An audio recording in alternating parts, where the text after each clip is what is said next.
Anyone who's been to Snowmass Mountain is familiar with Sam's Knob, a prominent peak on the western side of the ski area. But not many know the story behind the knob's namesake, Sam Stapleton, a third-generation rancher who knew the mountain like the back of his hand and gave his heart and soul to the Aspen Snowmass area. He'd give you the shirt off his back and help you with anything you ever needed at any time. Yeah, Sam was arguably one of the most, the calmest and the most stable individuals that I have ever worked with. He would call me up on the telephone and he'd say, "Mary, my eyes are tearing." I'd go, "What?" I like the apricot pineapple jam. Sam's favorite jam was a spiced peach jam. Always a twinkle in his eye. Humorous. Oh, he just brought joy to the ticket office. He had two little pennies on his kiosk window and people would ask, and that was just 2 cents worth. He'd be glad to tell you his opinion about something, yes. Sam Stapleton and Elizabeth Hamerick were born in 1927 and 28, 1 year and 39 miles apart, at bookends of the Roaring Fork Valley. He on the Aspen end, she on the Glenwood end, both into ranching families. Sam was one of 9 children born to William and Sally Stapleton. It was Sam's father who purchased the original 160-acre ranch back in 1919 for $1,000, plus another 160 acres across the Divide Road where the Krablunic Kennels stand today. His family owned 360 acres in that area. Later, he and his brother owned it when they bought the ranch from the mother and the other brothers and sisters. And even as a very young child, his mother used to live up at the sheep camp with Sam and another sister, and they herded sheep when he was a boy growing up. And then when he became a young man, and even in his teens, he stayed at the sheep camp and herded the sheep himself, which was a tremendous responsibility for a very young lad. Sam and Liz crossed paths in 1947 at a neighborhood social at the one-room Owl Creek Schoolhouse where Liz was teaching. They married in '48 and for the next 6 decades worked side by side, living a western ranching lifestyle just a stone's throw from the once sleepy mining town of Aspen, Colorado. Sam lived on the mountain throughout the grazing season, his work aided by the Spanish sheep herders he and Liz got to know over the years. So we would go up in the evening to help the herders bring the sheep in for the night. That way Sam could sort of account for the sheep, and the Spanish sheep herders always made us flour tortillas and good coffee. And then down here on the ranch, we had a lot of irrigating to do because we were making a living from farming. And so we had 100 head of pairs. That means cows and calves, and 300 head of ewes. So time they land out, that would make close to 1,000 head. So it meant putting up a lot of hay. One year we put up 33,000 bales of hay because we had, up here in this area, the winters are long, cold, and sometimes hard. The 50s and 60s saw their family grow with the births of their 3 daughters, Connie, Shannon, and Sydney. Sam was an enthusiastic outdoorsman who took every advantage of the recreation opportunities at his doorstep. When Aspen Mountain first opened, he and his brother would get up and feed the sheep and the cattle, and then they would go skiing every day. He loved to hike into some of the higher mountain lakes, Snowmass Lake, Willow Lake. And of course we ran cattle up East Maroon, which was a favorite place of ours. And in the fall, during hunting season, he liked to hunt mainly up in the Snowmass area where our sheep camp was, sometimes between Snowmass and Buttermilk. Oh, Sam's hobby also was making wine. He loved to make chokecherry. The best wine he ever made, I think, was some serviceberry wine, but also he made some very good dandelion wine. He would have the whole family go out in the field when the dandelions were really blooming, and picked just the yellow blossoms. I still got some downstairs. It's probably 25 to 40 years old. It's aged well. We decided to throw a lot of it out. It had been down here for a long time. So here we sat, each tasting this wine, and we got to laughing and carrying on. And we did throw some out that we didn't think was the best anymore.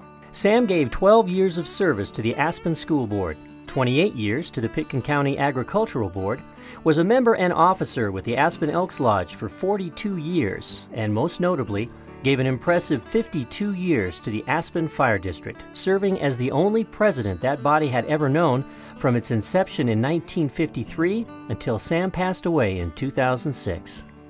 When that first started, Oris Jerabaz somehow was involved in that, and he decided there should be one rancher on the board. So somehow he appointed Sam to serve on the Fire District Board, and the others appointed Sam as president.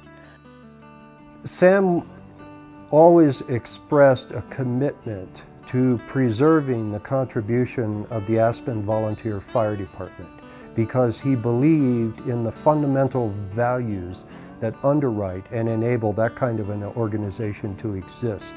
It's all about community. It's all about neighbors rushing to the aid of neighbors, and these are sort of fundamental human values that Sam epitomized. Sam's style was that of the great listener.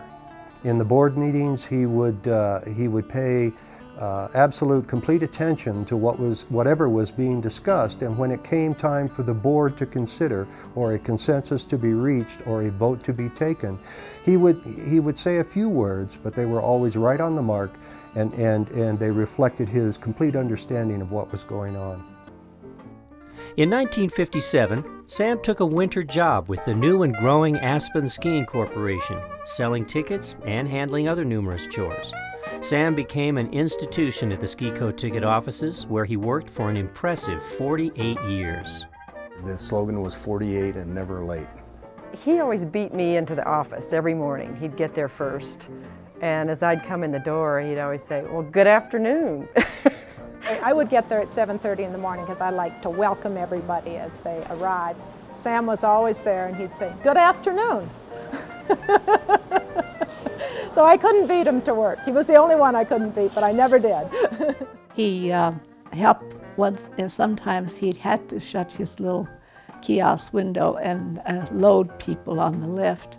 Also, the Aspen Ski Company had the only ambulance in Pitkin County, which was an old hearse that they kept parked at the bottom of Little Nell, and Sam was the designated driver.